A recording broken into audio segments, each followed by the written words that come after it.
the labor system. Note that people are hanging out in the marketplace, still looking for work at 5 in the afternoon. And they will especially appreciate the wage of a denarius, the average skilled wage for a day, to cover the time they spent working plus the time they spent waiting for work.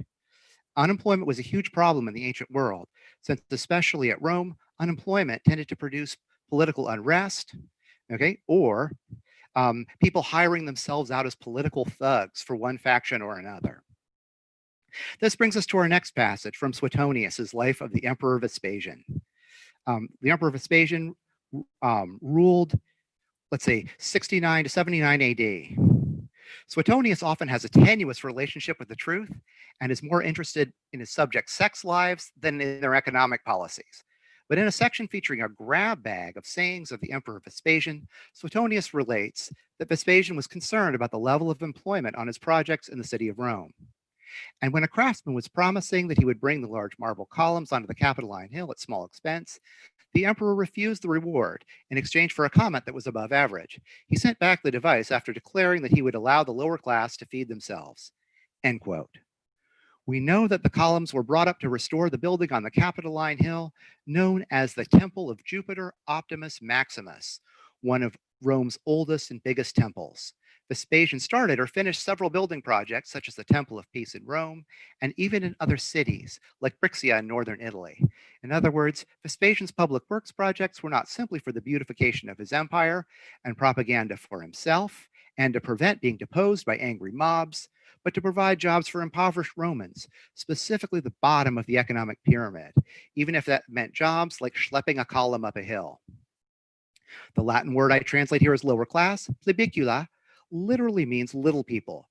Those of a certain age may remember Leona Helmsley, the hotel magnate and the queen of mean. She commented to one of her staff, "Only the little people pay taxes." But Vespasian knew that he needed to keep the little people working in order to tax them to fund his empire. With this quote, I am not advocating shutting down all the machines to get to full employment like the Luddites. Rather, I recommend not automating a job like truck driving out of existence before we figure out what the little people, such as 3 million truck drivers, could do for a living instead. I will now move from the little people to the other end of the income spectrum. Here is Pliny the Younger on his work as an author. He has found a good way to frame a work activity, writing, in terms of a leisure activity, hunting. Or at least hunting is leisure in an agricultural society for those who own farms. These farms might be better called plantations, worked by enslaved and hired laborers, and their labor made Pliny's leisure possible. Pliny writes to his friend Cornelius Tacitus, "You will laugh, and you may laugh. I, that guy you know, captured 3 really beautiful wild boars. All by yourself, you say? By myself, but still not so that I completely left my sluggishness and rest. I was sitting near the hunting nets. Nearby was no hunting spear nor light spear, but a pen and writing tablets. I was thinking about something and writing it down so that I might bring back empty hands, but full writing tablets. It is not the case that you scorn this type of studying. It is amazing how my mind is roused by the shaking and moving of my body. Now, wherever in the woods there are both solitude and silence itself that is provided for hunting, they are great inducements for thought. Therefore, when you hunt, it will be allowed by my idea for you to bring writing tablets, just like a picnic basket and a drinking flask. You will prove that Diana, goddess of the hunt, does not wander in the mountains more than Minerva, goddess of crafts. Farewell." End quote. 4 things stand out here. First, this is a work metaphor, bagging literary productions such as this letter itself like big game. This metaphor is so fully developed that we are unsure whether Pliny actually went out to the woods to hunt or not, whether the hunting nets are ready in Latin are literal or metaphorical. Second, the work is delimited. There's a time to work and a time not to work. And when the tablets are full, work is over. Third, elite creative work can be seen as a game, or in modern terms, gamified. Fourth, we are not brains in vats or on sticks, but people with bodies that need to shake and move in order for our brains to think. In a famous ancient novel, The Metamorphoses or the Golden Ass, the hero Lucius turns into a donkey because of a misapplied magic potion, a scene that inspired Pinocchio, both novel and movie. He has several adventures as a donkey, and he endures mistreatment that would be unthinkable for a Roman male citizen whose body could not be touched except in punishment or in battle, but all too common for an animal or for an enslaved person. Even though he saves a young princess from bandits by galloping away with her on his back, he is soon again put to work powering a grain mill by walking in a circle to grind one millstone against another. He writes, quote, "You see, the miller's wife, that truly greedy and most wicked woman, immediately gave me over to powering the mill while continually whipping me with a leafy branch. Anyhow, no allotted grain rations were offered to wretched me in exchange for such great labors, for she kept selling to neighboring farms my barley ration that was supposed to be the harvest from my escapes, but allotting to me, obligated to power the mill with my work throughout the day till mid-evening, only chaff caked together and dirty and gritty from the large grindstone." End quote. Ancient mills were powered by running water or by animals or humans walking in circles. They featured lots of whipping and repetition and exploitation. In particular, Lucius notes that the food given to him as a reward for rescuing the princess, the harvest from my escapes, is ground up and sold to others. The phrase "to me, obligated to power the mill with my work throughout the day until mid-evening," sounds a particular note of despair. Since the narrator Lucius still thinks like a human, even though he has the body of a donkey, he can think about his donkey-like suffering in human terms. And readers can draw analogies to the suffering of enslaved people of that time and throughout human history. Moreover, the truism that you are not your job applies especially to tasks you are forced to do, as well as we see that this is an example of not respecting the day and its limitations. With the next passage, we move back to Christianity, where we began, and the sayings of the elders of the 4th and 5th centuries AD. This is a collection of sayings of monks who fled to the desert from the cities of the late Roman Empire in order to grow closer to God. In this passage, the worker is not a vineyard worker trying to earn a denarius, but a monk attacked with erotic dreams about his long-dead wife. The story goes, they used to say about one of the fathers that he was from the world, and he was being attacked with erotic dreams on account of his wife. Therefore, he kept telling this to the elders, and since they knew that he was a worker and doing more duties than the ones they were telling him to, they began to impose on him rules so as for his body to grow weak and not to be able to revolt any longer. End quote. An elder comes from another monastery and discovers the sad result of this discipline. The monk's body grows weak from overwork, but his troubling dreams actually increase. The visiting elder advises him, "While eating your small meal, cast your care on the Lord, for you cannot prevail over this trouble by your own efforts. And you see, our body is like a coat.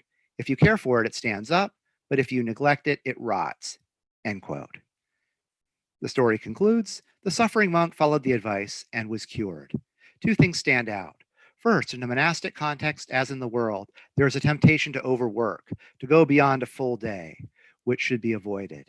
The body is indeed like a coat and needs to be treated with care so that God can work upon us and through us. In this moment, we particularly need our body's immune response at full strength to keep us alive to help others. Second, work does not cure mental or spiritual problems, especially when it is overwork and begins to destroy the body. Since we are not our jobs, throwing ourselves into work does not restore our true selves. Instead, the psalmist's advice to use prayer is more effective, to cast on the Lord our anxieties, that we may return to our true selves without that burden. In closing, I want to recap my main points. First, do not exceed a full day, even if your work times do not match up to the ancient agricultural timetable or the 20th century 9 to 5. Second, use a helpful metaphor for work, perhaps a hunt or a game, rather than walking in a circle around millstones day after day. Third, think about how your choices create or destroy paying work for others. Fourth, do not be overly focused on what you think you deserve for your work. And finally, do not over-identify with your work. That last point is one I especially need to hear, since I think of my work as a calling rather than a task. Yet to God, it is no more special than picking up recycling from the student union. And here I want to read a brief prayer associated with the Saint Anselm of Aosta. And it goes, "Come now, insignificant person, free for a while your usual occupations. Hide yourself for a time from disturbing thoughts. Cast aside for now burdensome cares. Free yourself a little for God and for whatever may help you in your search for God. Close the door and seek God. Speak now, my whole heart. Speak to God. I seek your face, O Lord, your face, I seek. Thank you. And now I will gratefully hand the baton to Professor Alden Smith of the Department of Classics of Baylor University. Thank you, Owen, and thank you for a wonderful talk, very thought-provoking, and really something perfect to lead into what I'd like to say next. And before I start with my talk, which is entitled Ora et Labora, the benchmark for future of human vocation question, I would like to thank you, Owen, and I'd also like to thank Vice Provost Copeland and Paulus for this opportunity to speak here at this conference. And I'd also like to give a shout out to Taylor, Madison, and Martin who are making this session work. So if you can hear me, thank you very much, Martin.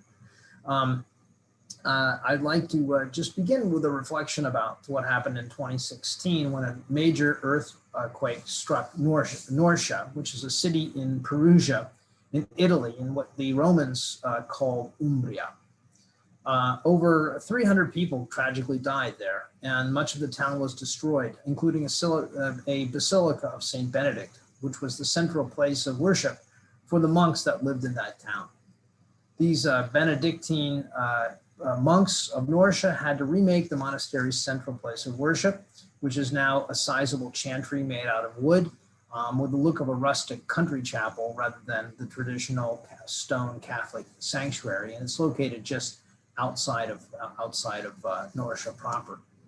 If I recall correctly, it was in July of 2017 when I accompanied my then dean, Thomas Hibbs, who's now the president of the University of Dallas, to Norcia. Having wrapped up some university business in Rome, we made the pilgrimage in part for a short spiritual retreat. And for me, at least, for a bit of repose after having bent my back on an archaeological dig earlier that month. Also on our priority list was the mutual quest of fellowship and friendship. We stayed in a nice hotel in whose hallway was an antique bench engraved with the Latin phrase ora et labora. That it should be there on a bench is not surprising, as the dictum is, after all, a summary of St. Benedict's Regula, the central document of the Benedictine order. The great 6th century saint hailed from that medieval town, then known as Nursia, even if the Regula itself would later be written in Monte Cassino. I thought about that phrase the next day as we went to the chapel to reflect and to pray for a town in recovery and to listen to the monks' surpassing beautiful Gregorian chants. On the way out of the chapel, we just happened to run into a well-known Christian blogger and author, the author of the Benedict option, Rod Dreher, a friend of Tom Hibbs. The monks then offered us all a tour of the grounds as they spoke in very personal terms of their calling. In their case, beyond their commendable care for the poor in the Perusian community, their particular craft comprised making some of the best beer in the world, which they generously offered us a sample of straight from the fermentation tank. But even as I quaffed that small draft, I kept thinking about the devastating effects of the earthquake, the evidence of which was everywhere. And I kept pondering the words of the Benedictine bench. With its pithy maxim, the bench was saying something different about calling. It was saying that we, its readers, need to call out to God, and then we need to get to work, ora et labora. It's everything I'd always thought about calling reversed, not hearken unto God's call, but rather call out to God, and then work. I begin with this story because my talk today is not about the future of work per se, but it is about the attitude with which we can best approach work, whether now or in the future. In the past, broadly speaking, work was not always seen as a calling per se. Among the ancients and in most places and most times in milieu, work has simply been a means to an end, and that end is survival. But even within this, which someone might regard as a rather banal view of work, one can find dignity. Many passages in Proverbs, for example, suggest that our daily work can have inherent beauty. To take but one example, that of the industrious woman from the end of Proverbs, the writer writes, "Give her the fruit of her hands, and let her own works praise her in the gates. Work for the exemplary woman of Proverbs 31 is not simply a means to an end, not simply a way of generating household income. It is that, but it's more. It's the expression of creation, and human creation is the imitation of God. It is an opportunity for humans to transcend the ordinary by crafting something extraordinary. In the Greco-Roman world, the practical goal of work was, again, chiefly that of survival. Yet for certain professions, the Greeks introduced an element of competition. For the athlete, of course, that is not surprising. The Greeks loved athletic competition, and at their Panhelletic festivals, athletic contests were common from 776 BC, when the first Olympic Games were held. Perhaps not everyone knows that the Pythian Games in Delphi are reputed to have begun not with athletic contests, but with artistic and terpsichorean contests. Apollo was the god of the arts, and with poetic ones as well. In Athens, meanwhile, kitharus, flautists, and singers all competed at the Panathenaic Games. Pliny the Elder also speaks of artistic contests per se, such as that between Cresslus, Polykleitos, Phidias, and Phradmon, who entered a competition to see whose statue of an Amazon could stand in the temple of Artemis at Ephesus. The Romans took the Greek competitiveness, particularly in law and politics, and enhanced it. While art tended to be esteemed for aesthetic value and enshrouded less in competition, the Roman poets Horace and Virgil did not compete with one another, for example, whereas on the Greek side, Euripides and Sophocles did. Roman politics was at least as rough as that of the Greeks. Cicero's house was burnt to the ground by a political rival, and he was forced into exile for about a year. After that exile, when he wrote his philosophical and rhetorical treatises, Cicero did not write one on work per se, but he did write one on duties. And in that 3-volume treatise, he offers lasting insights into civic responsibilities, reminding his reader from the outset that no part of life is without moral duty.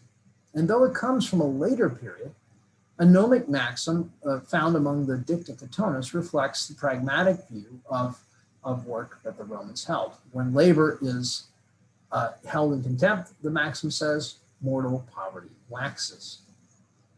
We know that St. Paul, whose ministry abounded just a century after Cicero's Florowit, saw his personal labor, qua tent maker, as chiefly in the service of the gospel.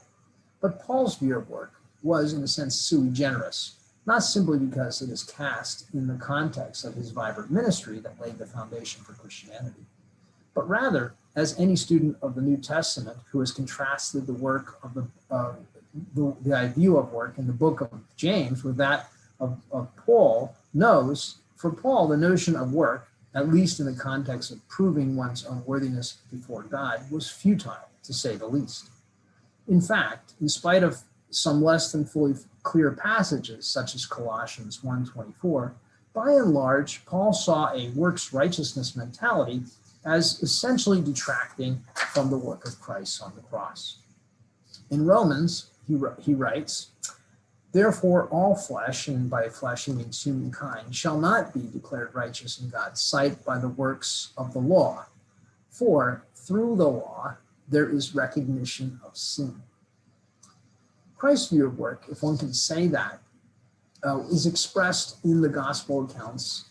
When it's expressed in the gospel accounts, is parabolic and, as a consequence, provocatively thought-provoking.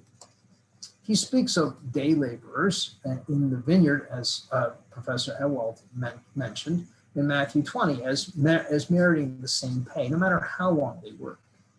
He speaks to his disciples of fields that lack workers but are white for the harvest in the book of John. And he uses his own works in that same book as evidence of his unity with God. But this is all a long way from our bench, and I want to return to that bench through another antique voice, also one from the Bible, namely that of St. Peter. His views are a bit less striking and bold than those of St. Paul. Paul's utter abolishment of works as a means of earning one's righteousness parallel the radical, if I may use that term, views of Christ about the workers earning equal pay for quite unequal work. When it comes to St. Peter, we find that he employs language that resonates with Old Testament prophecy. Specifically, he harks back to Isaiah, speaking of the people of God as called out of darkness into light. For Peter, calling is God's rescue work, and the result of that calling is to declare praises to him who called you. Jesus' words show that mercy is sometimes doled out lavishly, and from a human point of view, unfairly. Peter goes back to the Old Testament idea of the believer being called out of darkness, not merely to be saved, but to serve God and others, to work. For the sake of time and unity, I shall skip over the notion of indulgences and the medieval idea that the Christian must do good works to be saved. And I shall also skip over Luther's emphasis on, or re-emphasis, I should say, on grace and faith, which is well known both in Protestant and in Catholic circles. A line from C.S. Lewis's Learning in Wartime to this very well. The work of a Beethoven and the work of a charwoman become spiritual on precisely the same condition, that of being offered to God, Lewis writes. And even if it might not fit well at this point, I shall not read, even if it might fit well at this point, I shall not retell the hackneyed and possibly spurious story of the cobbler who asked Luther about his work. Luther is said to have stated that putting a cross on each shoe does not glorify God, but rather good craftsmanship does. Yet the bench of Norcia offers us a much more concise and really memorable dictum, ora et labora. And now I would like to reorient the direction of this talk toward the future, for there is something about that bench's engraving that resonates too with the teaching of Christ that is, like this conference, future-oriented. The bench, you see, presupposes that the reader has not yet done, or at least at the time of reading of the bench, which it prescribes, has not yet done what it tells you to do. The imperative mood works that way in Latin and in other languages. Though it speaks in the present, it nevertheless de facto is referring to a future event, whether immediately, call on God right now and get to work right now, or subsequent to the reading of the bench. Say, when you get a chance, say a prayer, won't you, and then get down to your business.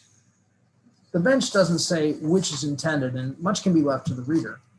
This is, after all, a bench, by virtue of which it is an object for sitting, and therefore it might indicate to the reader that the reader should sit down for a few minutes and pray. Thus, the command on the bench expresses something that is yet to be prayed for and something that is yet to be done. The bench's orientation toward future action is something that can be understood by anyone. The admonition to work, and even to work hard, is good advice across the board, across racial, ethnic, religious, gender-based, and any other type of societal or human distinction. But the other imperative of that old bench, the first one, ora, call upon God in prayer, seems to be directed primarily at those who will understand it. Those who see the bench and recognize that it's not suggesting a moral or a spiritual benchmark, but a simple admonition of how to approach the future of work. Do so, the bench is saying to us, with a prayer first. That's something the Christian reader will understand, and it's something that orients the Christian bench reader toward the future of work in a way that is optimistic, is bold and courageous, is other-oriented, and done right will really be selfless. But I spoke a moment ago about a saying of Christ that dovetails with that bench bon mot. Indeed, it is another future glimpse of work among the teachings of Christ. When Christ speaks parabolically, as usual, about men's works being fruits, he concludes his discussion of those who do bad versus those who do good with a famous line. Then you will recognize them, at least from their fruits. Now, the translation may not be familiar to you, in part because it's my own. It's rather stiff and literal rendering of the Greek, but I do so to emphasize a small word in Greek, a mere particle, that is, by and large, passed over by translators. That word is get. It means, at least, and Matthew seems to want us to know that Jesus here is saying that you will recognize the people discussed here, at least by their fruits, that is, their works. You may recognize the bad ones, the false prophets, by bad works, but you will also recognize the good ones, the true believers, by their good works. And how do you do that? I think the bench will give us the answer. The good works are wrought by those who understand what the bench means about calling to do good works, to the future of work. The bench tells us to pray and then to work. And Jesus tells us that you will recognize those around you as good from the good work. That is the unique combination of praying and then working. That's my own version of a Benedictine option, not isolating or hunkering down in a world gone mad, but praying first and then working, whether pell-mell, as befits some personalities, or with a more laid-back rhythm, or something in between, as Dr. Ewald pointed out, is probably the best. So I leave you with that old bench's dictum as a kind of benchmark for sanity in an increasingly insane world. Pray and then work. Maybe if we're lucky, someday someone will know us, at least by the fruit that distinctive but humble combination produces. Thank you. Well, thank you both for bringing so many sources of wisdom into this discussion about the future of work and resources for reflecting theologically on that. I'd like to remind everybody who's joined us to submit your questions through the Q&A function or vote up a question that you see that you like. But I would like to put a couple of broad questions out there for both of our speakers to engage with. Again, to help us reflect theologically about our unique moment in history. So first, more of a historical question. Owen, you mentioned that our bodies and minds haven't changed a whole lot over the last few thousand years. But over the last few hundred years, we've seen significant social and technological changes associated with what are called the four industrial revolutions. So steam power, electricity, digital computers, and now transformative technologies such as big data and artificial intelligence. So as we consider patterns of continuity and change over time, how do we go about bringing wisdom from the past into our new technological context?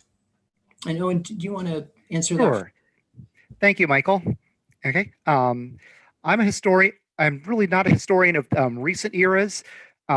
More, I'd say, the agricultural revolution than the industrial revolution. I think I can offer a little bit of wisdom here. For instance, electric lights that were invented around 1876 have allowed us to see what we were doing 24 hours a day, 7 days a week. But our bodies and minds have not changed to work 24/7. They still need rest in a rhythm of the day, that is sleep, and in the rhythm of the week, that is Sabbath in the Jewish and Christian traditions. And we have plenty of data about sleep deprivation from prisoners of war and about burnout from people who never get a Sabbath. I might even add from essential workers and medical workers who have been working since March without significant breaks. I'll even add too that artificial intelligence, perhaps the fourth industrial revolution, it may replace routine tasks or lead people through checklists to help them troubleshoot a problem or even to figure out what they want. But being understood by an AI system, yes, you want this item in blue, versus being understood by a person, yes, you feel alienated by so many Zoom meetings, seems to be qualitatively different. What we mean by understood is a different thing in both cases. One's about information and the other's about empathy. Chatbots that use AI can give off signals associated with empathy. They can recognize the language of emotion and produce a text that says, I know how you feel, but they cannot really know how I feel. They cannot feel the same thing that I feel. One of our colleagues was involved in research that explored the question of whether a view of nature in a TV monitor could replace a view of nature through a window.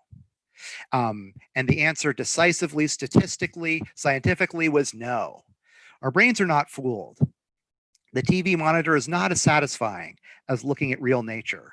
I would urge us to remember human nature and what is real versus an image of what's real.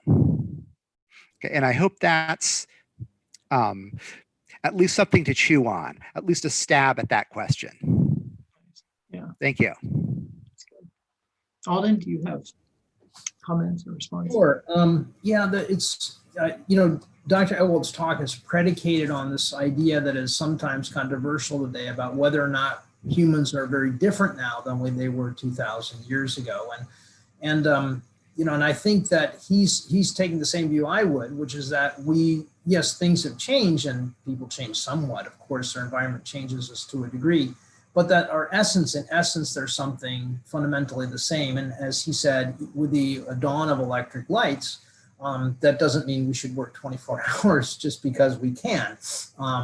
And of course, our body needs to recharge now as it did in antiquity. And so certainly we think we've got different things that have happened in the lives of human beings that have definitely colored our outlook and even, made us think differently about moral questions. But there is something what Lucretius calls the alte terminus hirens, which is this deeply clinging boundary stone, which makes people fundamentally and nature fundamentally the same, even when things change around you, even when technology changes. So I think as we look forward to the future of work, I think one of the things that would be helpful for all people, whether they're spiritual people or not spiritual people, is to try to find those deeply clinging boundary stones that are essentially human, that are shared, between faiths or even between people of non-faith with people of faith, and to try to figure out what it is that we can say, even if we don't agree on, but we can say is true. I mean, and I think this is one of the challenges that lies before us as we go forward and try to address work that comes in the future, or just tries to address as we try to address anything that lies in the future. We have to try to find those common human fundamentally true things and work from those as points of departure. It doesn't mean we'll come to the same conclusions, but we need to start with some kind of point of departure. And I think those shared human experiences and fundamentally human things are where we start. If I can just throw in I don't want to take up any more time, but just one of the questions that came here on the Q&A was about the Benedictine option by Rod Dreher. I have a book in front of me right here. It's a really wonderful book. I wasn't criticizing that book. I was just saying that one of the dangers of what Rod is saying, I think in the book is that there is a kind of isolationist tone to the book. And I think for people who teach at Azusa Pacific or teach at Baylor University or students who go there or anyone else associated with any aspect of the capital C broad-based idea of church is the notion that we could sort of decide that the society is going down such a dangerous or a slippery slope that we don't want to fully engage it. I'm not saying that Rod is really saying that, but there's a sense in which there's an isolationist tone. And I think that's just to let that person know with a question about that, that's, I think I would part ways there a little bit with Rod on that particular point. But anyway. So to go back a little bit, both of you are providing a sort of a helpful grounding for us in thinking about human nature and what we know about humans from centuries and millennia of reflection on human nature. And even though we are sort of confronting new technologies and new technological phenomena, and recognizing the differences of that, that does resonate with the sort of human capitalism that Yang does talk about. I'd also like to ask you more of a theological question. Alden, you touched on a number of theological perspectives on work, from Jesus to C.S. Lewis, and these point to a trajectory of deepening reflection on work as vocation, something that we're called to do in the world.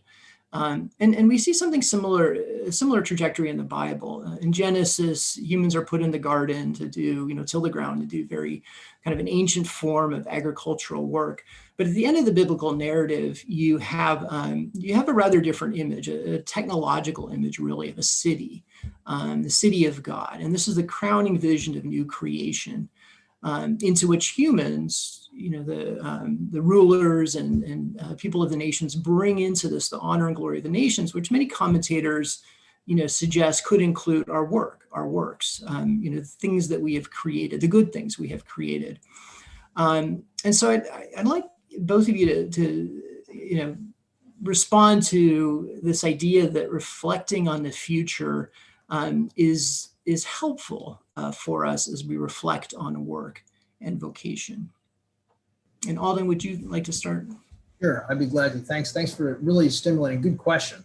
When you look at the book of Revelation, it's funny, work comes off, there's a good and bad side to work in the book, right? I mean, the judgment of the churches is about their works, and it doesn't come off really well for the churches in the sort of, I know your works, I've seen your works, and they're not great, says the Lord. Sometimes they're lukewarm, and sometimes they're even worse. So the words deeds or works in the book of Revelation don't always come off well, but they do come off well, of course, when we're talking about what God is doing. And I think, when we look to the future, of work in America and the world, and the way especially through the Christian lens, the way I think to look at it is one way to look at it is what the book of Revelation ultimately says is what's really amazing about the work of Revelation is the work of what God has done, that he has created this eternal city, that he has provided for his people. And so not to over theologize it, because there's a practical side to this too, but a lot of the practical side of sort of thinking about what God has done in his redemptive work is to try to imitate that. I think for the Christian in particular, that doesn't mean going to the cross necessarily, obviously. But what it means is being redemptive in the way we work, in the way that we work in the workplace, having a redemptive attitude, and one that is grace-filled, and is gracious and full of. And when I say grace, I really mean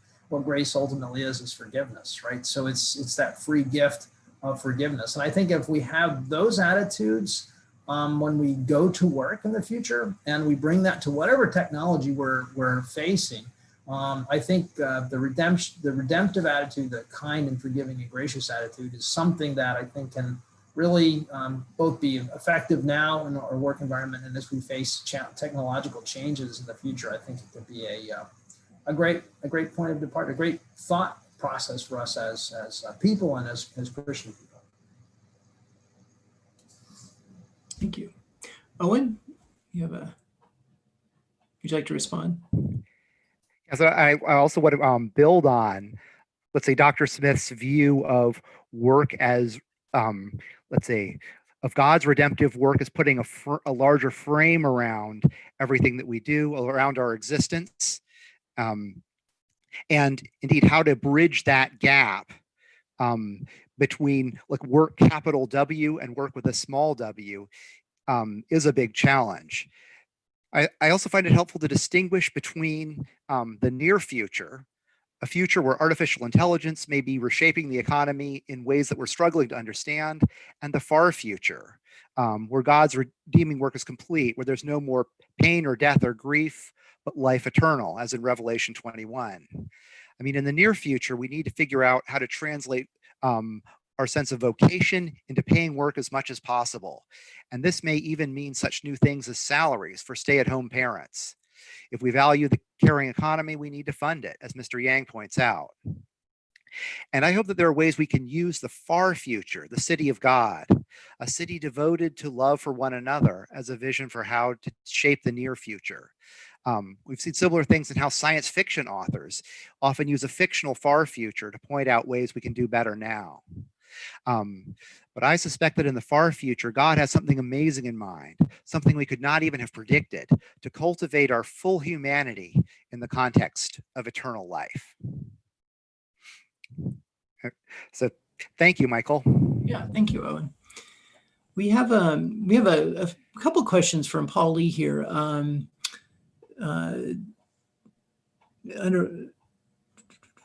One of the, so what there's, there's sort of the distinction between work and vocation. We've sort of used those words and sort of slipped in and out of them. Would one of you like to tackle that one? I'd be glad to, Owen. I'll take the first crack. Again, thank you, Paul Lee, for your good question.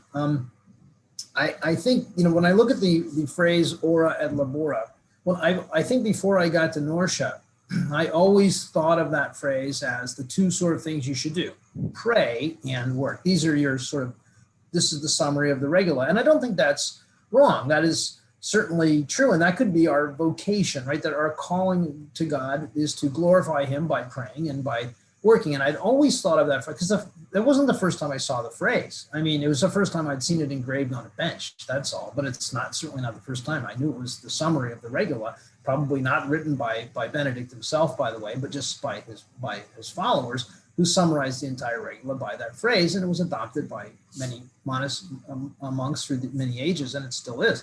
But my point is that I always saw those as parallel ideas.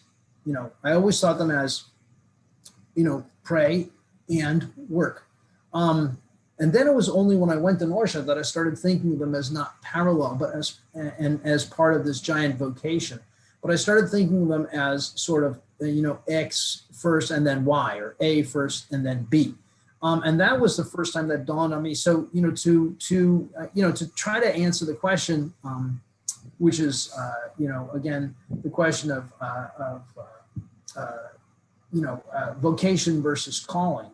I think the most important thing, I think I was let me back up very quickly. When I was a student at Dickinson College, where I went to undergraduate school, I asked one of my professors about this. I asked him, he's a Christian professor, his name was Bob Sider, and I asked him, how do I know that I'm really called to go on in academia? And he told me basically what the bench said, without quoting the bench, which was, God may not put our desires in our hearts, is what Bob Sider said. But he said he's certainly prepared to deal with them. And I think that is the idea that of thinking about, we sometimes overthink what vocation might mean. We might really think, I need to know what I'm supposed to do with my life. I hear this from my students all the time. What am I supposed to do with my life? What is God calling me to do? And I think the bench is telling us, don't worry about that. Pray and then go work, and you'll figure it out. And I think, so to balance the question of vocation out, I think one of the things I figured out by getting old is that what I'm doing is not nearly important as the attitude with which I'm doing it. I don't know if that really answers the question. Owen, maybe you can do better with this one. Sure. No, I think that's a very good way of talking about it. I'd say that vocation is often guided by the Spirit, preceded by prayer, done with the right attitude or the right frame around it. I even wonder whether it's the distinction between work and vocation is akin to the distinction between, management and leadership that often gets talked about, or where management is doing things right, that's work, okay, versus leadership doing the right things, okay, which is vocation. So the right things would include, I'd say, not only all the tasks on your to-do list, but also the things that you do to follow Jesus, that you pray, that you that you visit the sick and the shut in, okay, or that you give a word of encouragement to somebody who needs it at the right moment.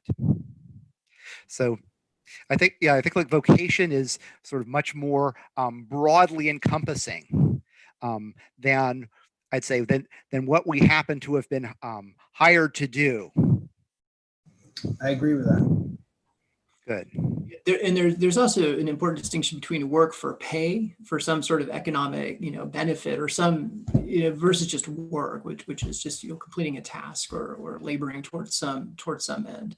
And often work is used to talk about what your job, what you're paid to do.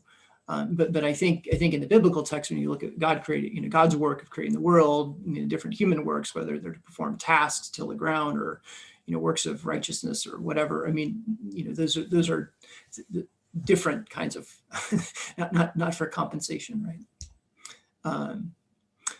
And Paul also asked a question about Babel, which is another sort of ancient text that's an interesting kind of focal point for reflection on technology, I think. And I wonder if either of you would like to sort of take up that. What do we learn from Babel? Is it a clear sort of judgment against technology or a particular form of technological hubris, since we see technology before Babel, but a lot of theologians and Christian thinkers have looked at Babel as a judgment of technology in particular. I'll take a quick stab at that. I'd say my first thought is that let's see that I'd say that it's not even so much technology as I'd say technology that neglects human factors. The fact that that you not only need to figure out how to stack up the bricks or how to build up the foundations of the tower in such a way that it won't fall down, but that you also need to take into account the fact that you've got several different workers, each with their own histories, culture, and explicitly in the Tower of Babel, language. Speakers yesterday mentioned the fact that diverse teams are stronger teams. Okay. And that you need to be aware of that and be able to communicate across boundaries rather than make the goal of simply building the tallest tower the only goal of your enterprise. Okay. Yeah, I agree with that, Owen. I would just enhance it slightly with a strange anecdote from my own life. I grew up in a town called New Hope, Pennsylvania, which is a very progressive town near Philadelphia, an art community, and a very interesting town.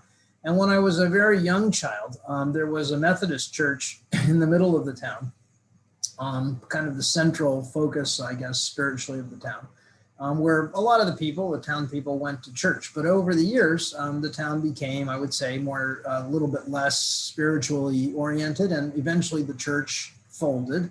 The building was sold, and the last time I was in town, if I'm not mistaken, it was a drug paraphernalia shop. Now, again, if you're a drug user, I'm not trying to criticize anyone for, I'm not trying to make anybody feel uncomfortable here if there's a drug user in the audience, but I am saying it was quite a different thing from its old days when it had been a church to this sort of drug paraphernalia place. So the point of that whole story is that it's not the building, it's not the technological platform that is important necessarily, it's how it's used. So I think, again, not to overemphasize this, but it is the attitude which you use Twitter, right? If your point of using Twitter, just picking on Twitter, if your point of using Twitter is just to be obnoxious, then I think, it's a misuse of the technology. But if your point of using Twitter is for something much more positive, then it's a good use of it. So the technology itself, I think of not as exactly Babelic or, pertaining to the Tower of Babel, but necessarily any more than building that church was necessarily Christian. The church was a building. In it, for years and years, Christians worshiped. Eventually, not so much. Maybe someday in the future it will be used for Christian worship again. Who knows? But the point is that it's not the technology per se that is bad, but it is the way it's used. Great, thank you. Good. I think we have time for maybe one more question. Let's see,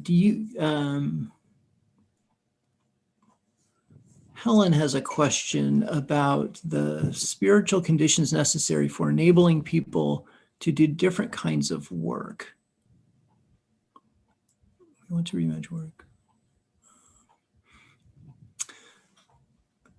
How do we cultivate these conditions? Any thoughts about that? Owen, you want to go? Sure. I'll jump in with that. Let's see. I'd say,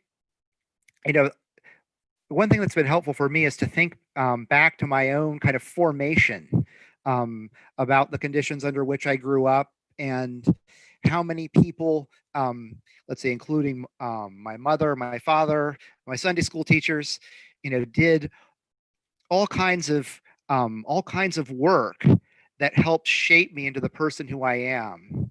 Okay, and how that was as important as learning to write the alphabet, in who I became. So So I say, even thinking back to our own experience and our benefit and how we benefited from work might help to shift attitudes towards an idea that that child rearing or elder care could be compensated, or that we could put our money where our mouth is in terms of in terms of making sure that people are compensated for the work they do, even if we don't get to the true value, but at least to recognize it as important, to recognize how we benefited from it and how we may need it one day. Thanks. Right. I like to pick up on that last word that Dr. Ewald just said, which is how we may need it someday. I'm in a department in a classics department with 14 colleagues, and two of them were my students many years ago when I started out my career. So it's funny how when you're teaching, sometimes you think of yourself as the professor and the students as students. But you don't realize they might be your boss. One of them is now the undergraduate director in the department. I report directly to him. So I think as we treat other people, whether they have a job that is one that maybe doesn't require a high level of education to do, but is an important and critical job for society, we need to, again, be generous and kind. And in terms of compensating, that's harder to address. I mean, especially for two classicists who have no real knowledge of, at least I speak for myself, of economic theory. But obviously, it's an important question, because people need to be paid. Let the worker be paid for what he's worth, right? So I think that's an important question, not one I can fully address, but I do know that the attitude of treating other people the way you would want to be treated if the roles were reversed as well. I just stole that from somebody. It's called the golden rule. It's a good rule to end with. So thank you, Alden and Owen, for your comments, your reflections around this topic, and for joining us today. And all of you who were able to join us, thank you for your time and attention. And I'd like to invite you to the next session, tomorrow's session, tomorrow afternoon at 2:30 on the jobs of tomorrow. But thank you. Thank you very much. Thank you, Michael and Alden. Bye-bye. Thank you. Yes.